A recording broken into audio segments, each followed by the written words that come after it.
Saudações!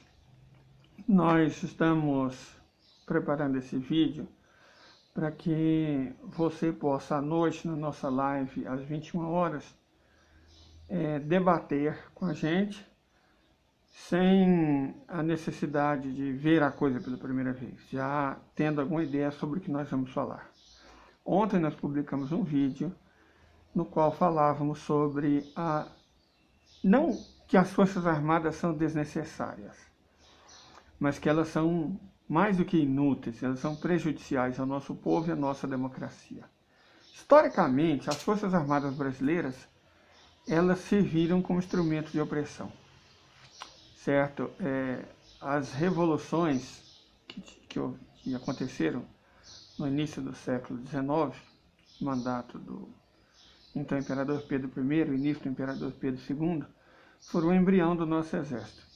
Eles foram usados para reprimir os paraenses. Estima-se que na cabanagem 1/3 de toda a população do Pará tenha sido assassinada pelo exército brasileiro. A revolta de Beckman também foi um massacre. A Confederação do Equador, outro massacre. E a Revolução Farroupilha foi um genocídio, certo? Exterminou-se uma parcela considerável da população negra do Rio Grande do Sul. Depois o exército foi usado na Guerra do Paraguai. E aí, bom, era uma guerra, nós fomos invadidos. Mas ela foi totalmente desnecessária a partir de um certo ponto. O Paraguai foi derrotado e o exército brasileiro, em conluio com o exército argentino, eliminou 96% da população masculina adulta do país. Isso quer dizer que de cada 25 homens adultos do Paraguai, 24 foram mortos pelos exércitos brasileiros e argentinos. Um tetravô meu, escravo, lutou na Guerra do Paraguai, na milícia goiana. Participou da milícia goiana, ele era de Araxá, lutou em troca da liberdade. E trouxe de lá a minha tetravó, uma indígena Guarani-Mbiá. Então o exército brasileiro, ele foi conluio de genocídio, de massacre. E depois a coisa não parou por aí, né? O que se chama de proclamação da república. Gente, nenhuma república é proclamada, não. Eu posso proclamar um império aqui, e daí? Vou entrar para a história por isso. O que houve foi um golpe de Estado. Foi um golpe de Estado que derrubou o imperador. Mas ele não foi, evidentemente, obviamente, tramado pelo exército em si. Ele foi financiado e pedido pelo agronegócio de então, representado pelo setor cafeicultor paulista.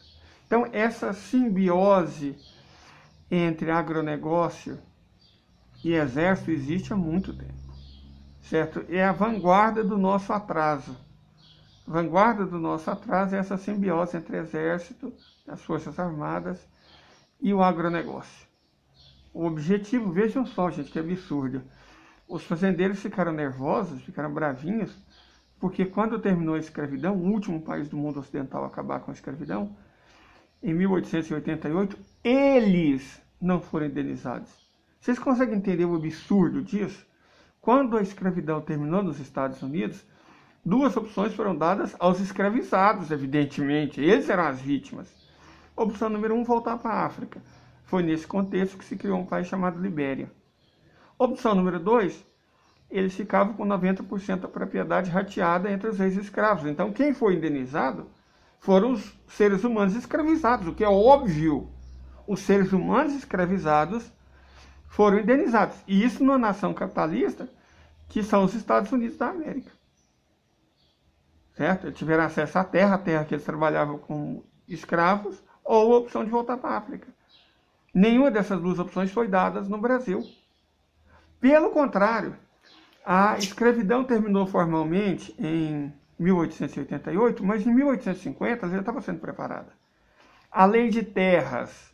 Olha só, veja o absurdo que é a história de formação desse país e com o agronegócio atravanca, né? Me perdoe essa expressão do goianês, atravanca esse país desde sempre. Em 1850 teve a lei de terras, pouco depois de uma lei semelhante que existiu nos Estados Unidos, né? O que a lei de terras dizia? Vamos comparar a lei de terras brasileiras com a lei de terras americanas, Homestead Act. A lei de terras brasileira dizia o seguinte, que a partir daquele momento, a terra, então, durante o período que o Brasil era colônia de Portugal, a terra não podia ser vendida. Ela só podia ser doada pelo rei de Portugal. Então o Brasil ficou sem lei de terras entre a independência e 1850. Foi nesse período que os cafeicultores paulistas avançaram sobre, né, as terras virgens do estado de São Paulo. Para garantir a propriedade e o latifúndio dos cafeicultores paulistas, o que a lei propôs? Vai ser o seguinte: a partir de 1850, a terra não pode mais ser dada pelo governo, a não ser em questão de segurança nacional. Foi assim que eles assassinaram os Caigangue e tomaram o Rio Grande do Sul e Santa Catarina para o Brasil. Santa Catarina, um pedaço de Santa Catarina e um pedaço da Argentina. Para ocupar o Sul, eles fizeram isso. Mas vamos voltar. Então, a não ser em caso de segurança nacional, a terra não podia mais ser dada pelo Estado. Ela só podia ser comprada ou vendida. Certo? Então, ela ganha um valor de mercado. Mais que isso, as terras que foram ocupadas nesse ato, na prática, entre 1822 e 1850, elas seriam de quem as ocupasse, conquanto essa pessoa tivesse dinheiro para pagar um agrimensor e medir as terras. Então, esse dinheiro para pagar o agrimensor e medir as terras foi a maneira que eles garantiram que somente os ricos tivessem acesso à terra. Eles contratavam um agrimensor que media as terras e colocava como propriedade deles as terras ocupadas por pequenos proprietários.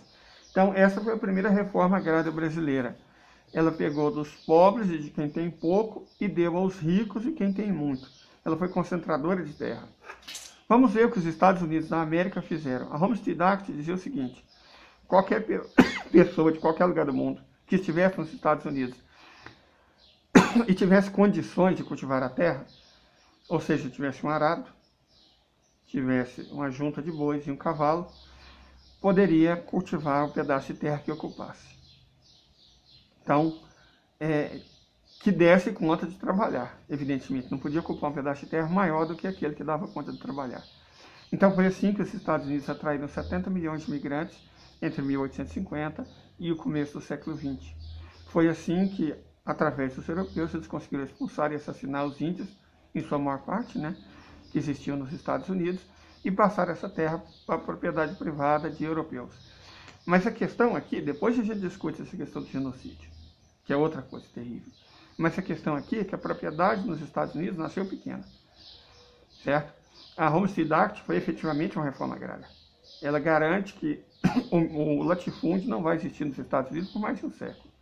E outra, terminando a escravidão, como nós falamos, o que aconteceu? Os latifúndios que existiam no sul do país foram dizimados, porque 90% deles tiveram que ser entregues aos ex-escravizados. Aqui no Brasil, não, vamos ver a lei de terras. O que mais que ela fez? Ela disse o seguinte, que essa questão de você só dar acesso a quem tem dinheiro. Quando houve a abolição da escravidão, como resultado da luta do próprio povo negro, as pessoas que estavam escravizadas não tinham, evidentemente, dinheiro para pagar um advogado, para pagar um agrimensor, mas nem tinha mais como, né? Porque essa oportunidade só foi dada em 1850. Eles não tinham dinheiro para comprar terra, eles eram escravos. Eles não tinham dinheiro para comprar terra. E mais, pensando em substituir essa mão de obra escravizada, essa mão de obra negra, e já com ideais racistas de branquear o país, eles resolveram atrair imigrantes, mas não doando terras como nos Estados Unidos. Não doando terras. Não, você vem aqui, a gente paga, os fazendeiros pagam o transporte de vocês, você trabalha como meeiro parceiro na terra, certo? Por algum tempo. E aí você paga a sua dívida de viagem e continua trabalhando em troca de um percentual do café, em troca de qualquer coisa. Então, veja só, eles trouxeram europeus para substituir a mão de obra africana. Não deram chance nenhuma para os ex-escravizados, nenhuma. E os europeus também não tiveram acesso à terra, certo? É uma maneira do latifúndio brasileiro, ao mesmo tempo, ter mão de obra gratuita, que na verdade é isso, se trata de mão de obra gratuita, só que europeia, certo? Impedindo a terra de ser fragmentada em pequenas propriedades, e mais do que isso. Outra questão que a gente tem que analisar aqui é que, por essa ótica, fica evidente que o objetivo brasileiro também, além dessa questão de branquear a população, de trazer europeus, era impedir o desenvolvimento de qualquer relação capitalista. Porque se o cara era colono, se ele trabalhava com uma parte, isso não é uma relação capitalista. A relação capitalista básica é o assalariamento. Então, eles trocaram uma relação escravista por uma relação semi-feudal, para impedir o surgimento de relações capitalistas. Ou seja, a pessoa trabalha e recebe um salário. O latifúndio, queria de toda forma impedir isso. Isso só muda quando? Isso só muda com a lei de terra da ditadura militar. A ditadura militar, por volta da década de 1964, assim que ela assumiu o poder, ela promulgou, 64 ou 65, ela promulgou a Lei de Terras Brasileira. A Lei de Terras Brasileira é interessantíssima. Ela garantiu a modernização da agricultura, mas modernização como? Ela diz o seguinte: qualquer pessoa que está na terra e não é arrendatário, que é uma relação contratual, nem proprietário, nem funcionário, ela pode exigir, depois de um período de 5 anos, o uso capião daquela terra. Mas por que a ditadura militar propôs a lei do uso capião? Por um motivo simples. Havia naquela época, até a década de 70, um número considerável de parceiros, de meeiros, dessas relações não capitalistas de produção, que ocupavam e faziam produzir a terra dos grandes produtores.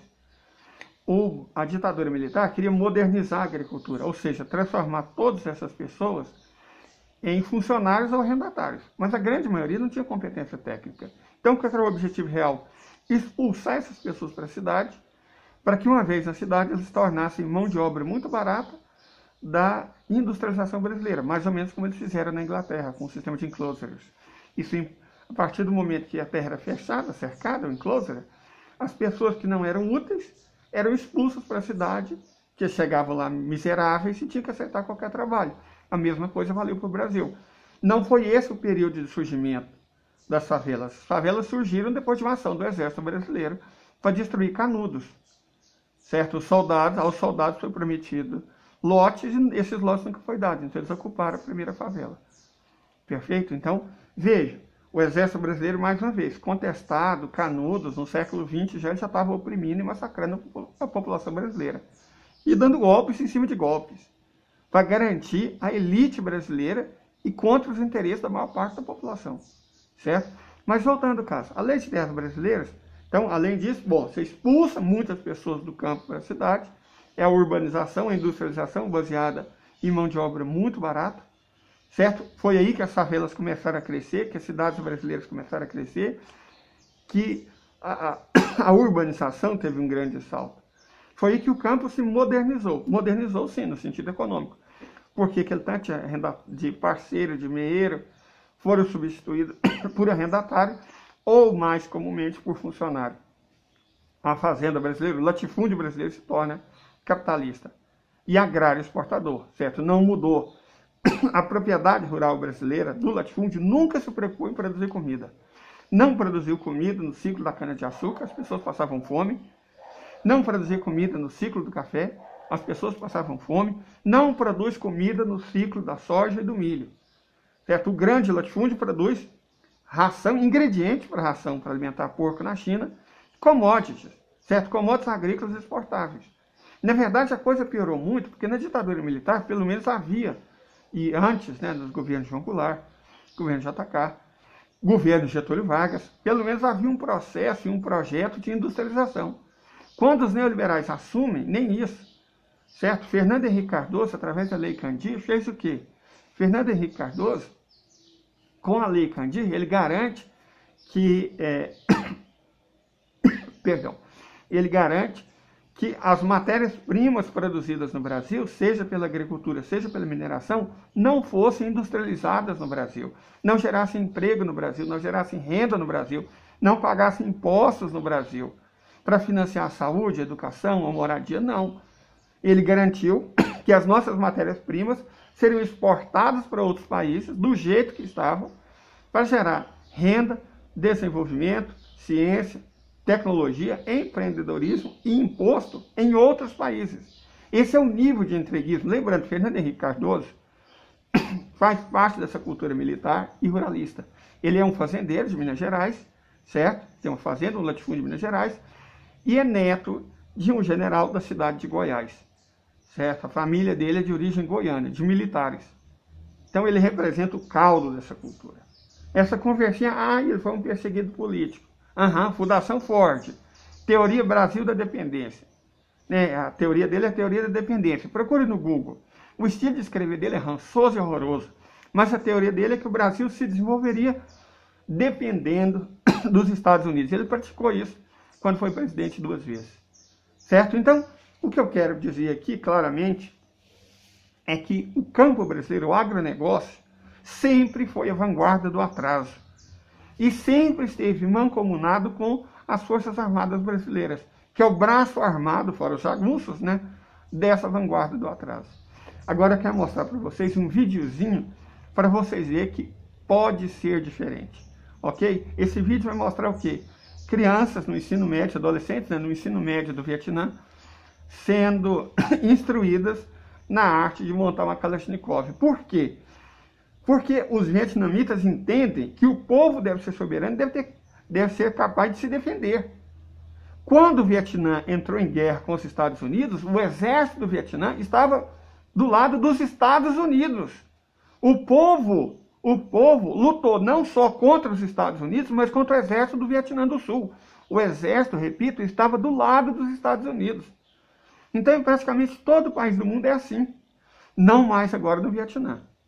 Não mais agora na China, não mais agora na Rússia. As pessoas defendem a própria pátria. Então, nós vamos ver um videozinho mostrando como é feita a soberania popular de fato no Vietnã. Um país que hoje exporta mais que o Brasil, mesmo sendo umas 30 vezes menor. Por que ele exporta mais que o Brasil? Porque exporta produtos industrializados. E a gente exporta matéria-prima e commodity. O agro não é pop. O agro é atraso. O agro é a vanguarda do atraso. E tem o exército como braço armado. Ok?